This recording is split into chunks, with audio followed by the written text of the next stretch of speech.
Haleluya. Aku mengucap syukur kepada Tuhan untuk pujian pagi hari ini dinaikkan oleh tim pujian, oleh KUR. Dan hari ini kita akan memasuki pelajaran ke-15 dari pelajaran kitab Markus dengan judul Iman dan Doa. Dengan judul Iman dan Doa. Pembelajaran kitab Markus 15, Iman dan Doa. Dan kita melihat ada persoalan baru lagi dengan roh jahat.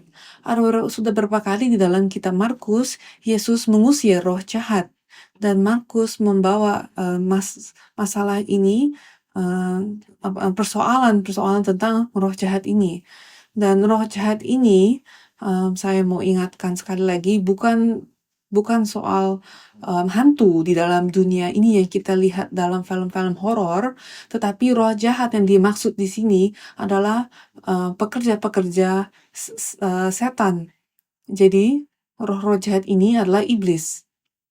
Dan sebagaimana kita memiliki malaikat yang melayani Allah dan melayani kita, roh-roh jahat ini melayani tujuan iblis. Dan karena itu, roh jahat itu mengelilingi kita. Dan roh jahat itu mengganggu kita. Dan roh jahat tujuannya adalah untuk memenuhi keinginan iblis, dan mereka ingin membuat kita jauh dari Tuhan, membuat kita tidak dapat percaya. Dan meskipun kita terus menghadiri ibadah gereja, roh jahat membuat kita tidak dapat sungguh-sungguh memberikan kehidupan kita kepada Allah dan mendengarkan firman. Jadi hari ini, ketika Yesus berdiri di atas gunung, seperti yang telah kita pelajari minggu lalu, yang disebut sebagai gunung transfigurasi, yang dimana dia berdiri di sana beserta 3 muridnya. Ketika dia turun, dia melihat anak yang dirasuki roh jahat itu kan, dia ketemu, dan dengan harapan yang besar, ayah dari anak ini berharap bahwa ketika dia ketemu Yesus, masalahnya dapat terselesaikan, sehingga para murid-murid Yesus ingin mengusir roh jahat dari anak ayah ini kan, tapi tidak berhasil. Dan di dalam cerita ini, para murid melambangkan gereja dari masa kini, yaitu kamu dan saya. Kita adalah murid Yesus, ya kan? Amin. Dan anak yang dirasuki oleh roh jahat, anak ini, dia melambangkan buah dari masa kini, buah dari zaman ini.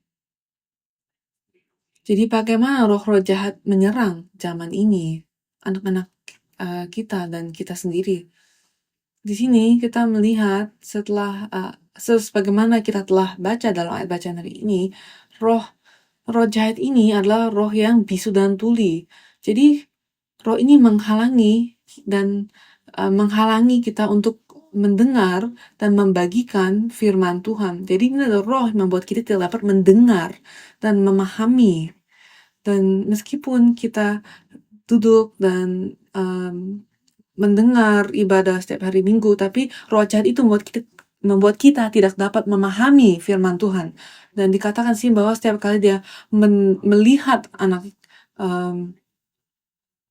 setiap kali roh itu menyerang dia, roh itu membantingkannya ke tanah, lalu mulutnya berbusa dan giginya berkertakan dan tubuhnya menjadi kejang. Jadi ini melambangkan rasa sakit yang disebabkan di dalam anak itu.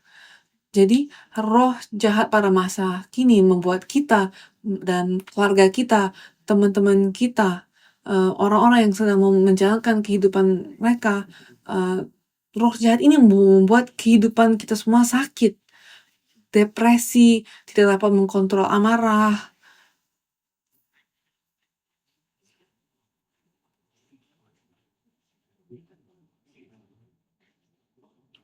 Jadi kapan orang menggertakkan gigi? Ketika mereka marah kan?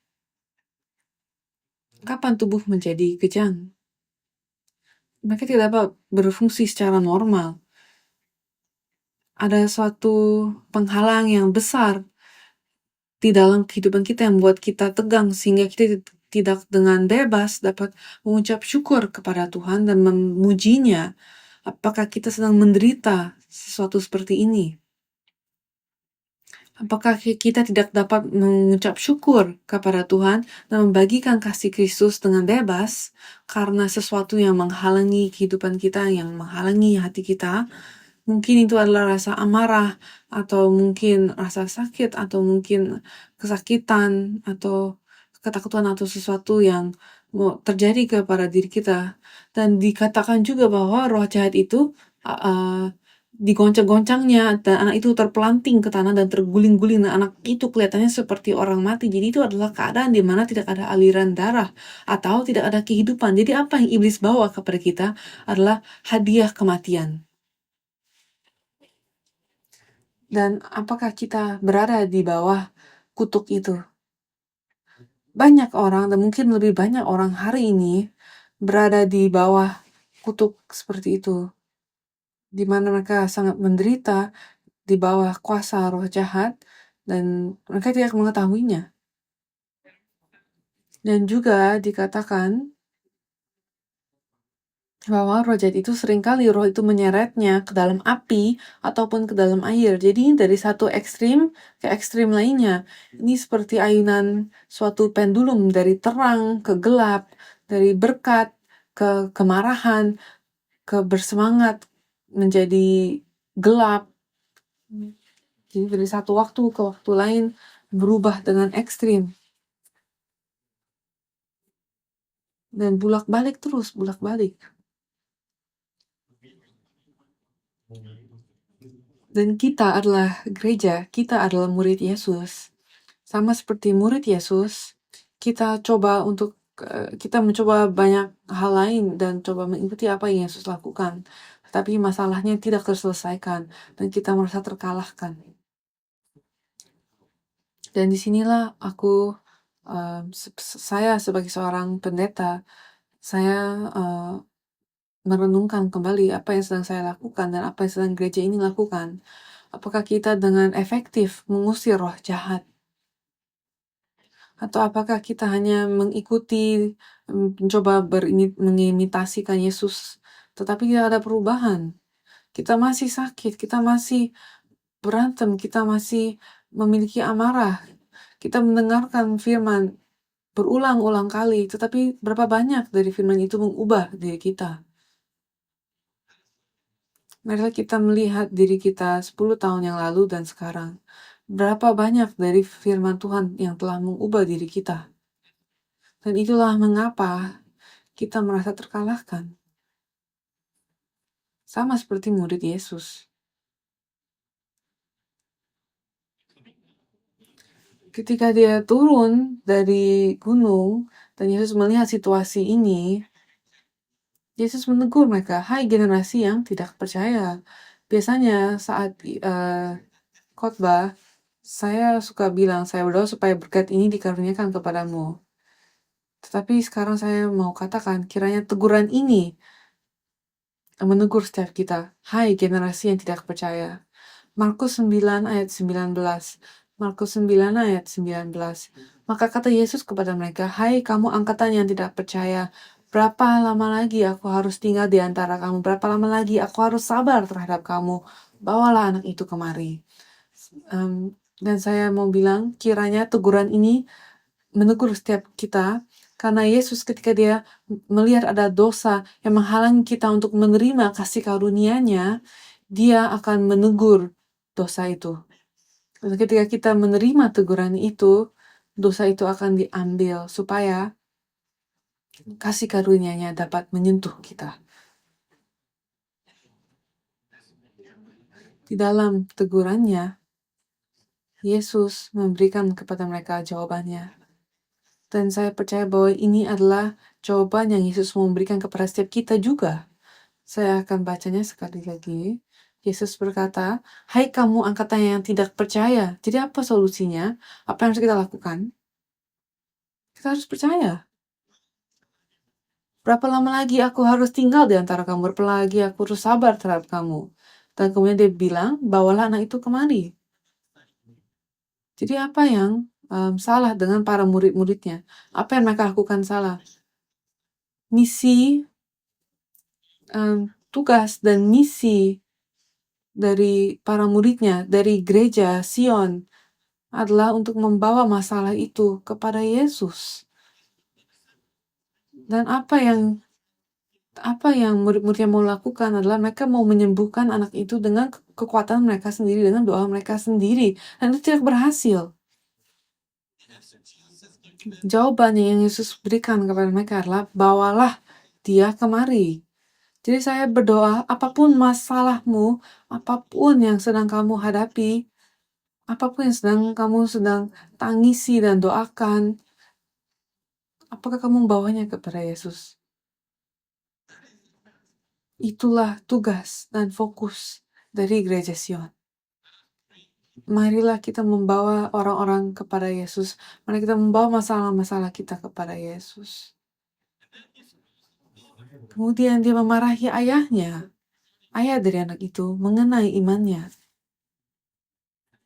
Dia bilang di Markus 9 ayat 20-23, dan seringkali roh itu menyeretnya ke dalam api ataupun ke dalam air untuk membinasakannya. Sebab itu jika engkau dapat berbuat sesuatu, tolonglah kami dan kasihanilah kami.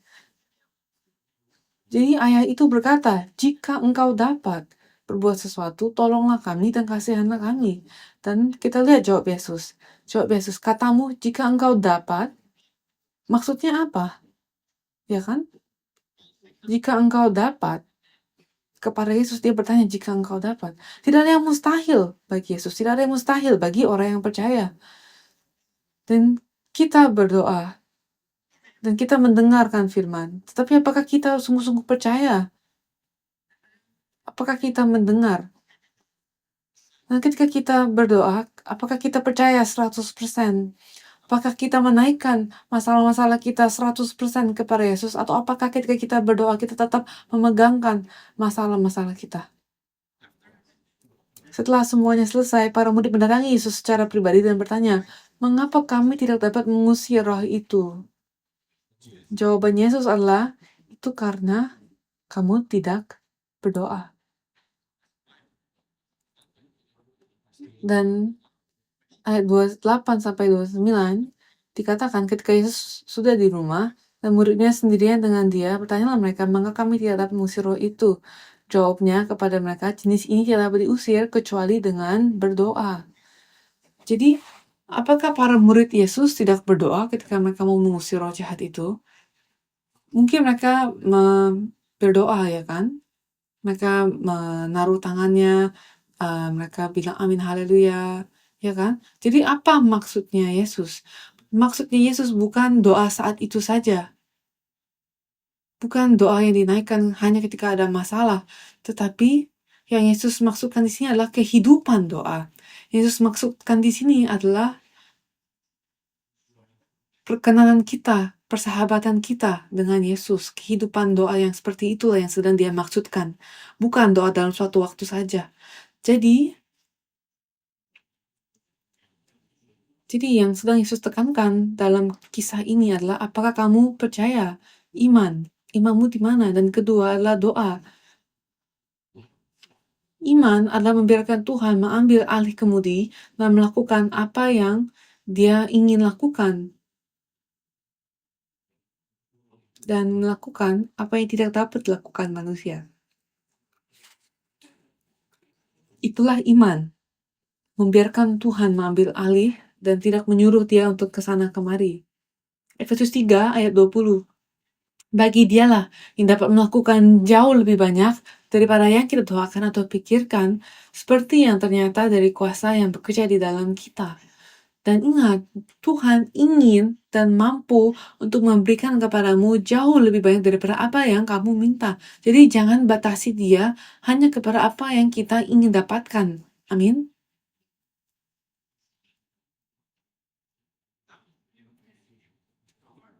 Bagi dialah yang dapat melakukan jauh lebih banyak daripada yang kita doakan atau pikirkan, seperti yang ternyata dari kuasa yang bekerja di dalam kita. Di mana kuasa itu yang dapat melakukan semua ini? Dia menaruhnya di dalammu. Ibrani 11 ayat 33-34, yang karena iman telah menaklukkan kerajaan-kerajaan, mengamalkan kebenaran, memperoleh apa yang dijanjikan, menutup mulut singa-singa, memadamkan api yang dahsyat, mereka telah luput dari mata pedang, telah beroleh kekuatan dalam kelemahan, telah menjadi kuat dalam peperangan, dan telah memukul mundur pasukan-pasukan tentara asing. Jadi mereka dapat melakukan ini kan.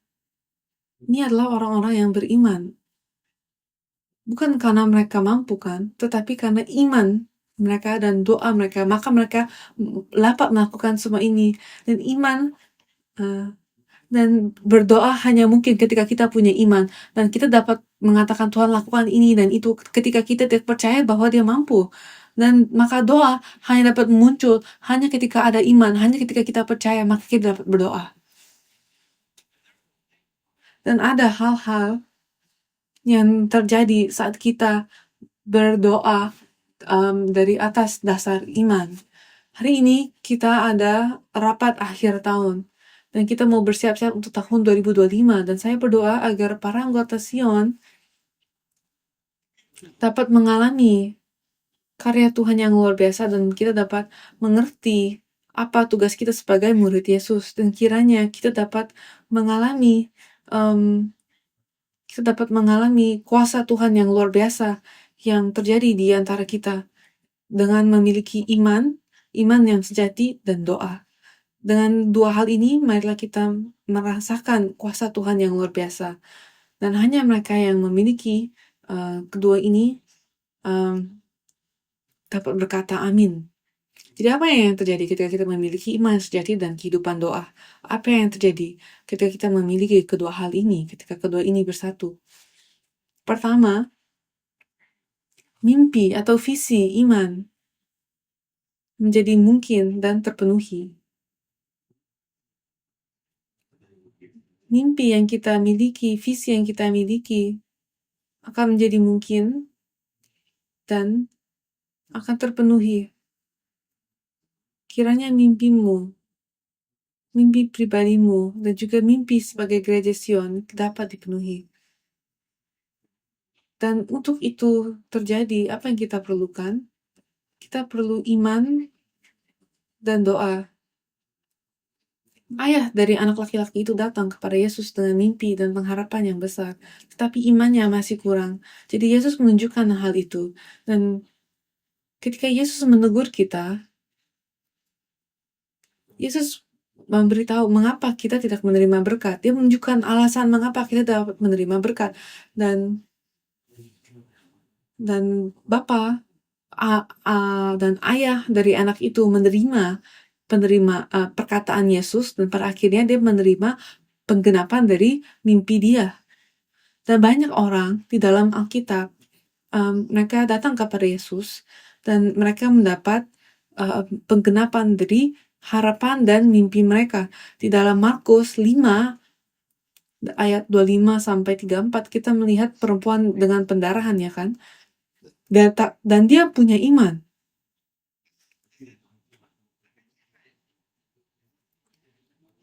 Dan iman dia bukan iman yang cobalah dan aku melihat apa itu dapat sembuh.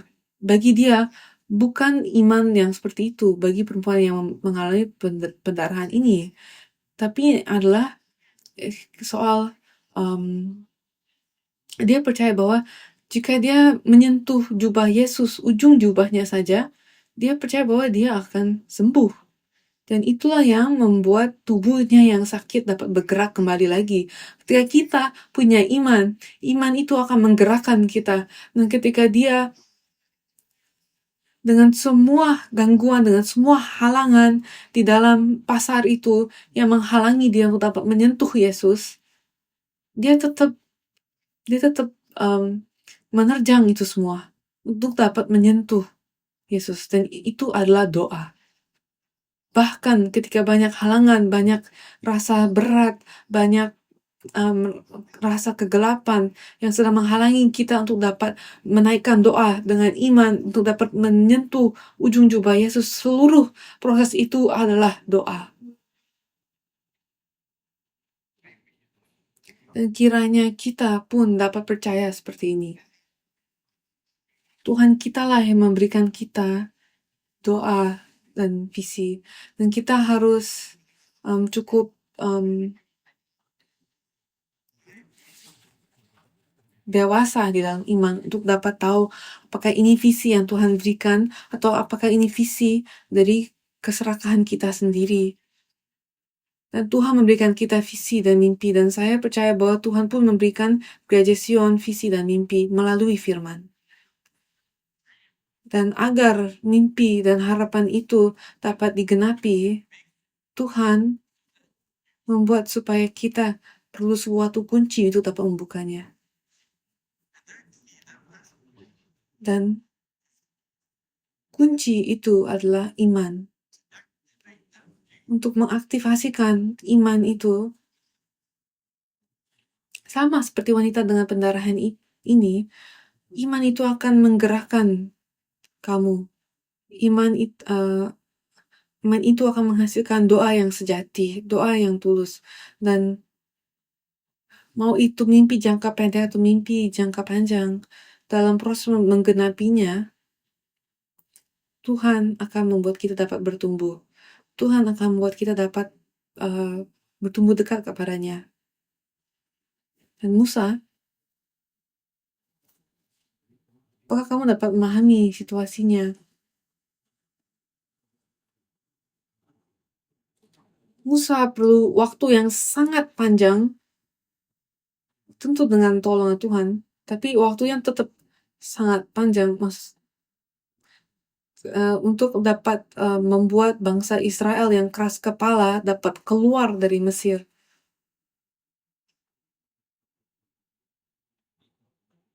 Kalau saya adalah Musa, dan saya bukan, dan saya bersyukur saya bukan Musa, tapi jika saya Musa, saya akan cukup sedih dengan Tuhan. Karena saya telah melakukan semua hal, saya telah melakukan semua yang telah Engkau perintahkan kepadaku, saya telah membawa mereka semua, dan mereka mengalami sangat banyak mujizat, tetapi sekarang, Tuhan di mana dukungannya? Ada Laut Merah di depan kita, ada pasukan Firaun di belakang kita, dan Tuhan, di mana mujizat yang luar biasamu? Saya harusnya mewakili Engkau kan, gimana saya mau bangga mewakili Engkau dengan situasi seperti ini, dan semua orang mereka menggerumul. Bisa kamu bayangkan kan posisi Musa? Ada 2 juta orang yang memarahi Musa, dan mereka memarahi satu sama lain, dan mereka ingin menyelesaikan masalahnya sendiri, mereka meneriaki dia, di mana Tuhan? Mengapa Tuhan tidak melakukan apapun? Dan di tengah itu semua, Musa dapat maju ke depan karena ia percaya. Dan kiranya Gereja Sion akan mengalami banyak halangan, akan mengalami banyak masalah. Kita akan mengalami banyak halangan. Kita akan mengalami itu semua. Tapi apakah kamu akan berhenti?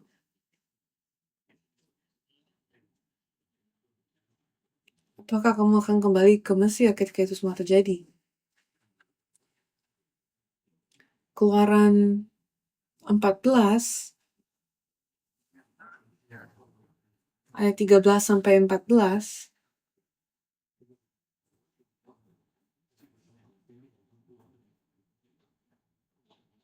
dikatakan, tetapi berkatalah Musa kepada bangsa itu, janganlah takut, berdirilah tetap dan lihatlah keselamatan dari Tuhan yang akan diberikannya hari ini kepadamu, sebab orang Mesir yang kamu lihat hari ini tidak akan kamu lihat lagi untuk selama-lamanya. Tuhan akan berperang untuk kamu dan kamu akan diam saja. Lihatlah, inilah iman Musa, bahwa dia percaya meskipun itu semua terjadi, Musa tetap percaya bahwa Tuhan akan membuka jalan. Musa percaya bahwa Tuhan akan membuka jalan. Maka dia dapat terus maju. Bahkan ketika Laut Merah menghalangi jalan mereka. Bahkan ketika tentara Mesir mengejar mereka.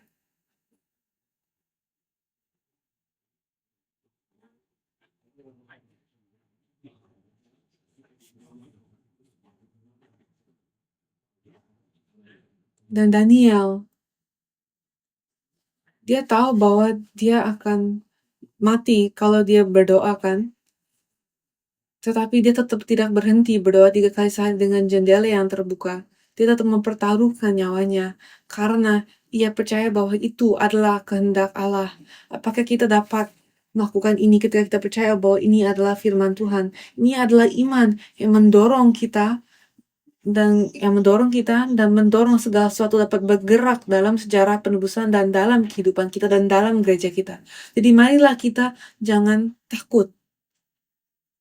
Tapi marilah kita terus maju. Apa yang terjadi ketika kita berhenti, ketika kita menghadapi laut merah, kita hanya akan memikirkan kematian. Bagaimana kita akan mati. Tetapi dengarkanlah Musa, dengarkanlah Allah. Allah akan berperang untukmu.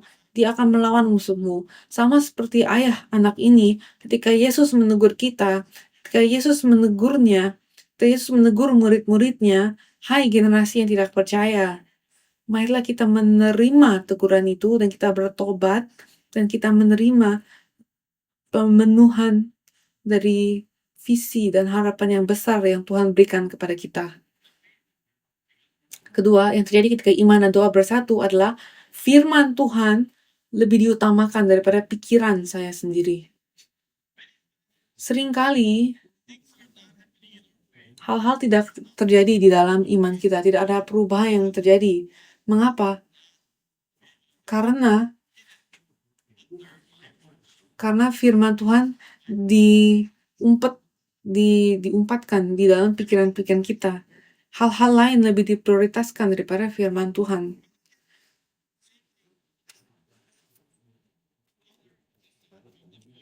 Dan ini hal yang sama yang terjadi kepada ayah anak ini. Maka dia bilang, jika engkau dapat, ya kan? Jika engkau dapat, sembuhkanlah anakku. Tapi Yesus bilang, jika engkau dapat, semua hal mungkin bagi mereka yang percaya, ya kan? Bagi kata Yesus. Dan apa jawaban dari ayah anak itu? Dia langsung bilang, itu ada di Markus 9 ayat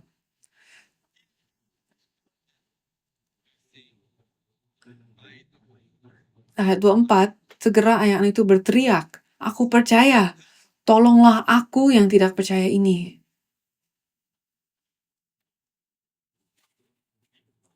Sebelum ini, pikirannya sendiri yang berada di depan. Tapi ketika Yesus menegurnya, tiba-tiba dia berubah. Dia menaruh perkataan Yesus di depan dan pikiran-pikiran dia sendiri dia buang, ditaruh di belakang.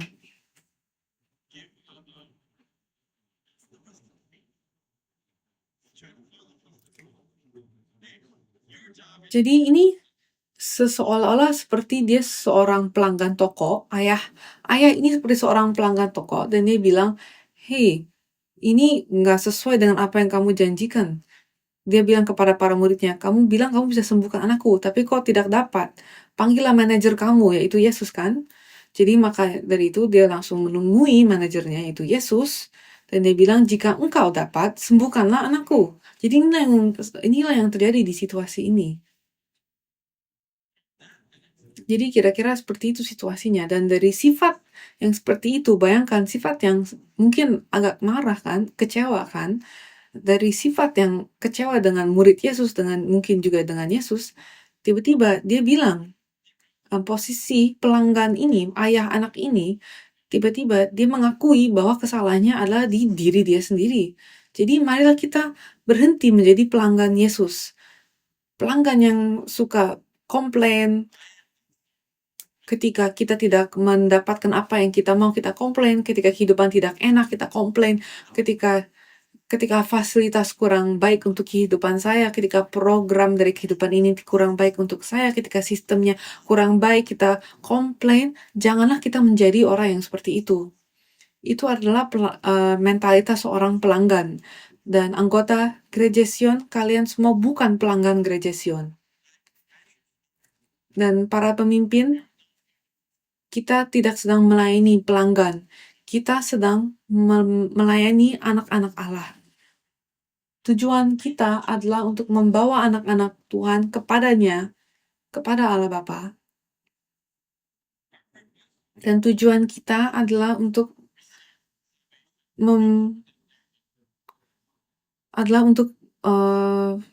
membuat kita semua dapat mengenal Tuhan dan memasuki sorga bersama-sama.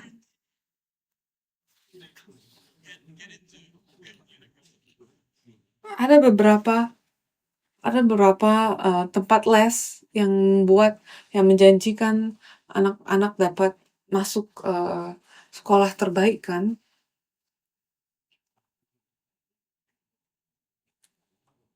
Dan di tempat-tempat seperti itu mereka fokus, ya kan? Mereka ada kurikulum yang tegas dan mereka fokus menjalankannya. Mereka ada agenda yang jelas dan mereka menjalankannya dengan tegas. Jadi tugas kita pun bukan untuk membuat orang nyaman.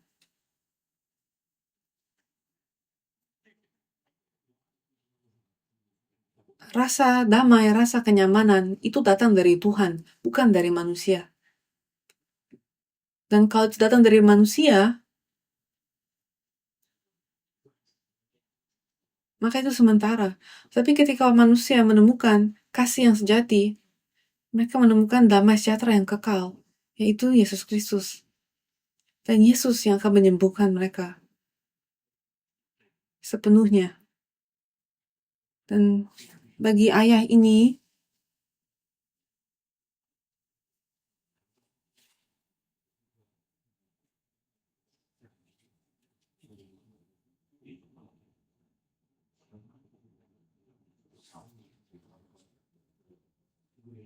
dia mengalami bersatunya iman dan doa. Jadi dia menyangkal dirinya sendiri dan dia hanya memegang firman.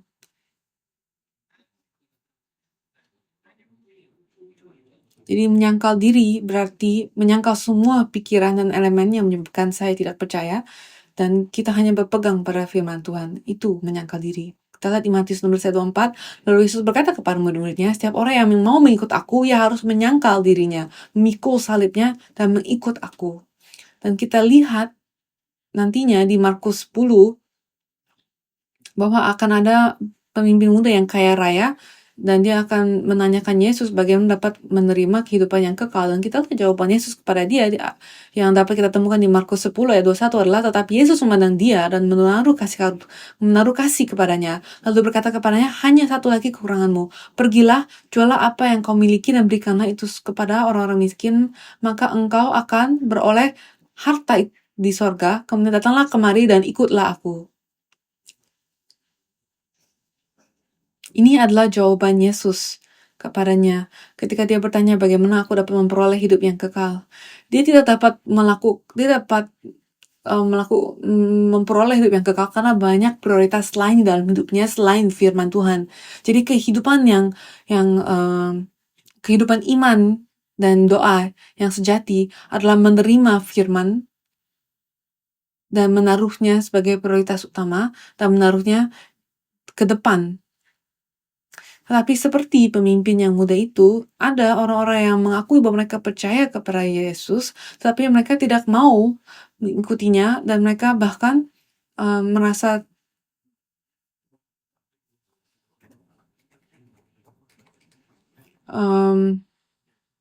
tersinggung ketika gereja tidak setuju dengan opini atau gaya hidup mereka. Orang Kristen, terutama para pemimpin di gereja, kita perlu memahami hal ini.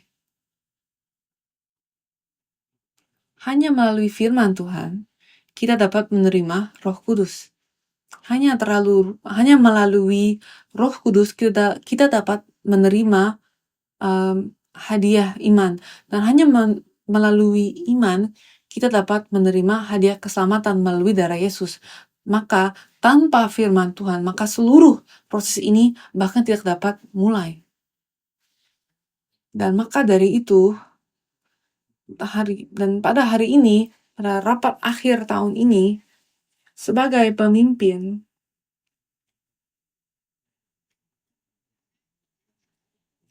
Ketika kita menjalankan kehidupan iman tanpa mengerti firman Tuhan, kita mungkin membohongi diri kita sendiri. Ada alasan mengapa Tuhan berikan kepada kita Alkitab. Dan ini adalah satu-satunya wahyu yang jelas yang Dia berikan kepada kita mengenai dirinya.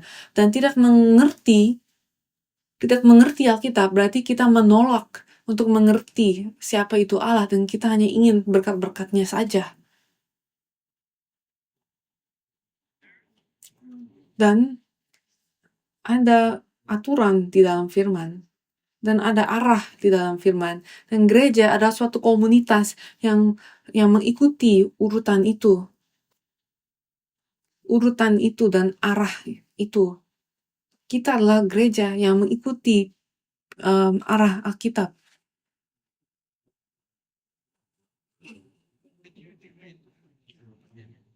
Ketika kamu mengikuti suatu bala tentara,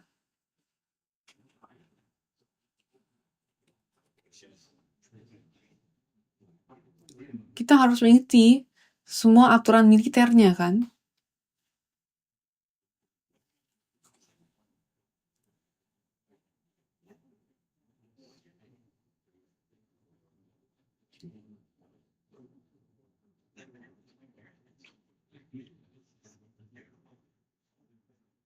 Dan saya percaya tujuan militer itu adalah untuk menjaga bangsa, kan? Dan agar itu dapat terjadi, maka seluruh eksekusinya harus teratur dan harus diikuti oleh setiap tentara. Untuk pemimpin tidak tahu arah mana yang harus kita pergi, untuk tidak tahu apa firman Tuhan yang sedang katakan kepada kita, tentara itu tidak dapat memenangkan, bala tentara itu akan kalah dalam setiap peperangan. Ketika dia tidak tahu arahnya apa. Dan gereja kita didirikan oleh Yesus Kristus. Secara fisik oleh pendeta Abraham Park. Dan itulah mengapa kita harus memiliki tujuan yang jelas. Dan setiap gereja memiliki gaya yang berbeda, filosofi yang berbeda. Dan gereja kita pun memiliki gaya kita sendiri. Tetapi secara umum dan sangat jelas, tujuan kita dapat dirangkum dalam 5 kata. Dan karena ini adalah rapat akhir tahun, saya akan membagikan ini sekarang karena hari ini adalah rapat akhir tahun. Nah, kalian semua harus ingat kelima kata ini.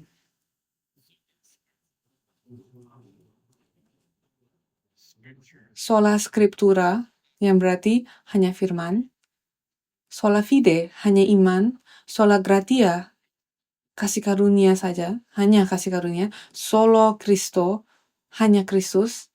Dan Soli Deo Gloria, hanya untuk kemuliaan Allah.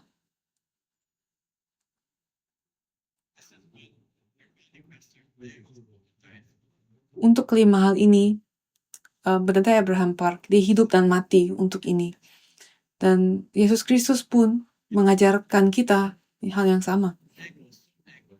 Yang tidak termasuk sini adalah ego sum ego, untuk diriku sendiri. Pekerjaan gereja bukan untuk diri kita sendiri, bukan untuk apa yang kita pikirkan, bukan untuk kita, untuk diri kita, tapi ini untuk apa yang Tuhan perintahkan kepada kita. Tujuan kita adalah untuk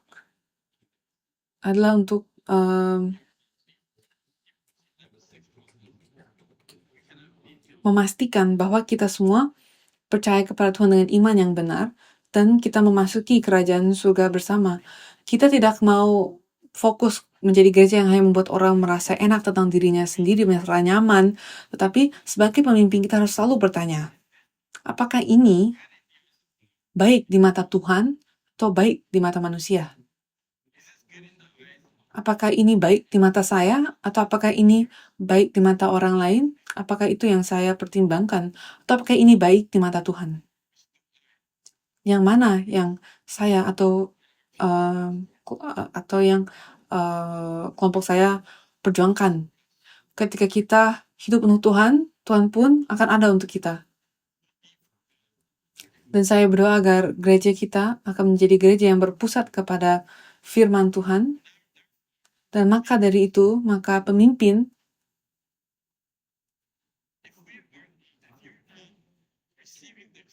kalau kamu tidak menerima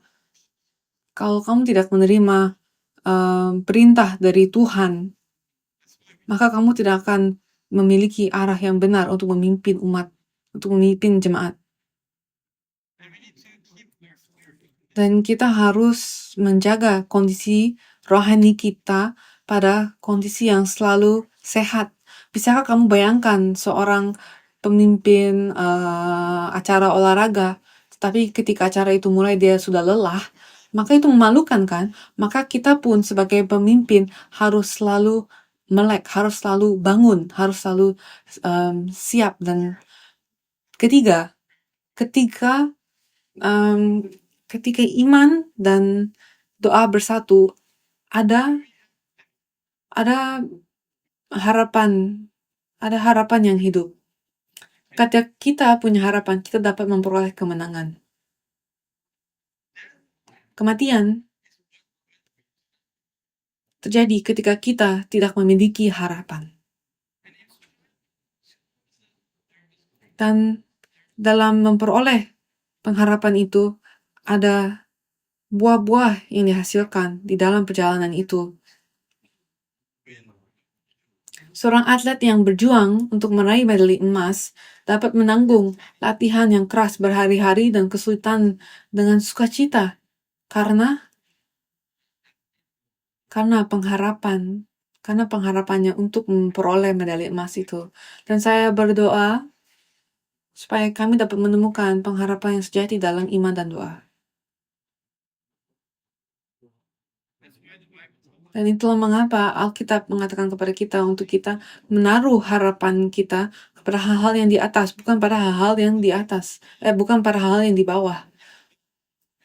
Pengharapan kita harus kita taruh pada perkara-perkara yang di atas, bukan perkara-perkara yang di bawah. Menaruh pengharapan pada hal yang di bawah hanya akan membuat kita kecewa dan putus asa. Tapi ketika kita menaruh pengharapan kita pada perkara-perkara yang di atas, kita tidak akan pernah mundur. Kita akan memperoleh sukacita yang luar biasa sepanjang jalan. Dan kalau itu belum terjadi kepadamu, tolonglah percaya kepada firman Tuhan dan tetap taruh pengharapanmu di atas dan tetap mengerjakannya, dan kamu pasti akan mengalami penggenapannya. Kamu pasti akan menemukan sukacita yang luar biasa. Tapi Alkitab memberitahukan kepada kita bahwa kalau kita menaruh pengharapan kita pada hal yang di bawah,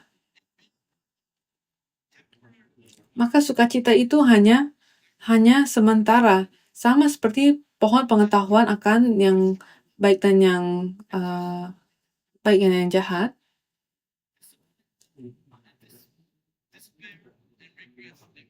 Dan sama seperti itu, sama seperti pohon itu, sukacitanya hanya sementara, kemudian kita akan jatuh dalam kegelapan.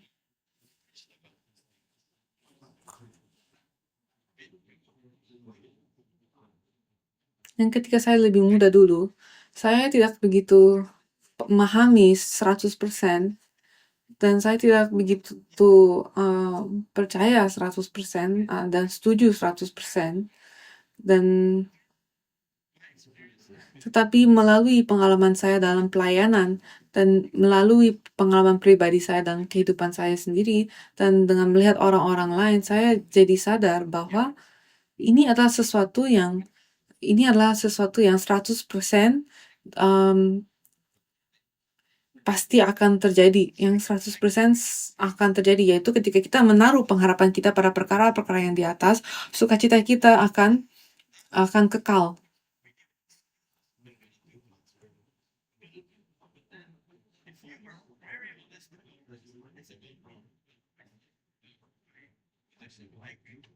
Dan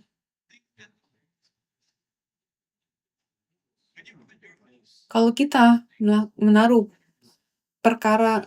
kalau kita menaruh pengharapan kita pada perkara yang di bawah, saya melihat selalu ada rasa kecewa. Ini terjadi terulang-ulang. Dan kehidupan kita semua menunjukkan ini. Terkadang kita harus belajar secara susah.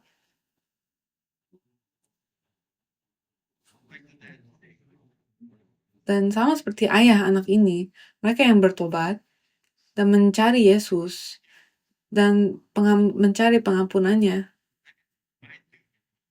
Kita dapat mengakui sama seperti ayah ini. Aku percaya, tolonglah aku yang tidak percaya ini. Itu adalah pertobatan dia.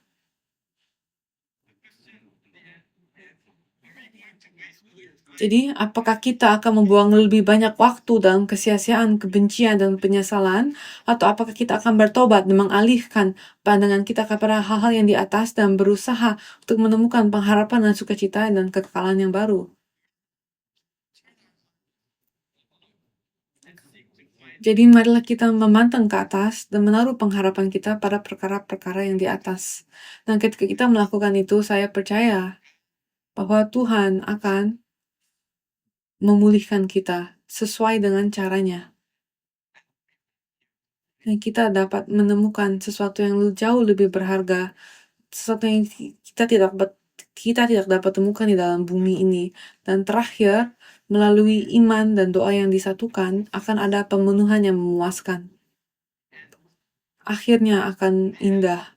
Dan pada akhirnya, Tuhan memberikan kepada sang ayah iman yang ia butuhkan, dan kemudian dia memarahi roh yang di dalam anak itu dan untuk keluar dan tidak memasukinya lagi.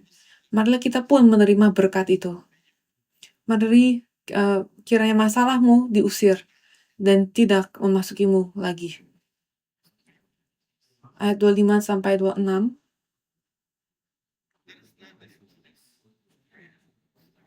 Janganlah kita pandang sebagai kisah yang terjadi dulu, tapi marilah kita menganggap kisah ini sebagai suatu undangan dari Yesus. Apakah ada masalah dalam hidupmu yang belum terselesaikan? Apakah ada masalah? Rasa amarah, rasa kebencian di dalam hatimu yang belum kamu bereskan.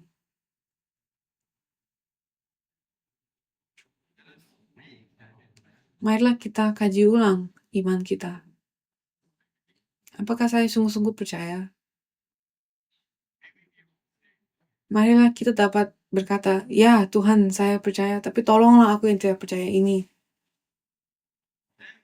Maka, marilah kita lihat lagi kehidupan doa kita. Bagaimana kita berdoa? Apa yang kita doakan? Apa kita sungguh-sungguh ada teman Yesus, teman Allah? Apakah kita sungguh memiliki banyak perbincangan dengan Allah? Apakah kita menaruh Yesus apa kita memberikan Yesus alih kemudi? Atau apa kita membuat Yesus mengikuti jalan kita? Membuat Yesus atau apakah kita minta kepada Yesus bensin supaya kita dapat menjalankan mobil kita sendiri? Jadi berapa lama lagi kita akan dilemparkan ke dalam api dan air bulak-balik dan dikejar oleh roh-roh jahat? Saya berdoa agar gereja Sion dan pemimpin kita dapat menjadi gereja dan jemaat yang dapat menaklukkan untuk diri kita sendiri dan menaklukkan roh-roh jahat di zaman ini. Saya mau baca Yesaya 40 ayat 28 sampai 31. Yesaya 40 ayat 28 sampai 31. Tidakkah kau tahu dan tidakkah kau dengar? Tuhan ialah Allah kekal yang menciptakan bumi dari ujung ke ujung. Ia tidak menjadi lelah dan tidak menjadi lesu. Tidak terduga pengertiannya. Dia memberi kekuatan kepada yang lelah dan menambah semangat kepada yang tiada berdaya. Orang-orang muda menjadi lelah dan lesu, dan teruna-teruna jatuh tersandung. Tetapi orang-orang yang menanti-nantikan Tuhan mendapat kekuatan baru. Mereka seumpama Raja Wali yang naik terbang. Dengan kekuatan sayapnya, Mereka berlari dan tidak menjadi lesu. Mereka berjalan dan tidak menjadi lelah.